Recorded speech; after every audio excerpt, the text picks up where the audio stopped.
মিষ্টি আলুর কোপ্তা পোলাও নামটা শুনতে অদ্ভুত লাগলো, খেতে কিন্তু অনেক মজার। কিভাবে তৈরি করেছি চলুন সেই রেসিপিটি শেয়ার করি। কোপ্তা পোলাও তৈরি করার জন্য এখানে আমি একটি মিষ্টি আলু আগে থেকে সিদ্ধ করে নিয়েছি। এখন এটাকে হাতের সাহায্যে খুব ভালো করে ম্যাশ করে নিচ্ছি।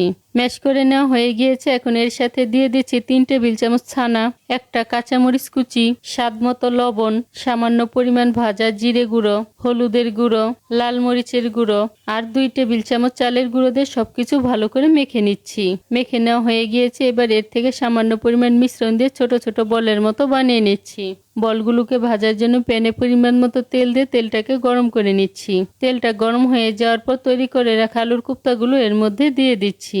একটা পাশ হয়ে যাওয়ার পর আলুর কোপ্তাগুলোকে উল্টে দিচ্ছি আর লালচে করে ভেজে নিচ্ছি।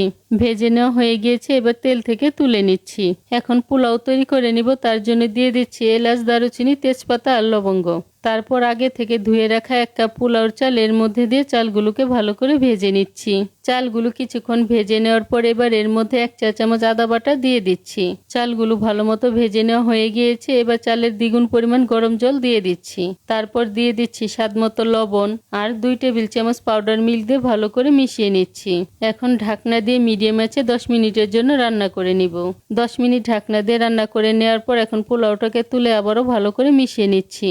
তারপর কিছু পোলাওর পাতা এর মধ্যে দিয়ে দিচ্ছি। এতে করে পোলাওর ফ্লেভারটা আরো ভালো আসবে। এখন ঢাকনা দিয়ে লো আঁচে 10 মিনিটের জন্য রেখে দিব, যতক্ষণ না পর্যন্ত চালগুলো ভালো মতো সিদ্ধ হয়ে আসে। পোলাওটা ভালো মতো মিশিয়ে নেওয়া হয়ে গিয়েছে আর চালগুলো সিদ্ধ হয়ে গিয়েছে। এবার এর মধ্যে দিয়ে দিচ্ছি বাদাম আর কিশমিশ।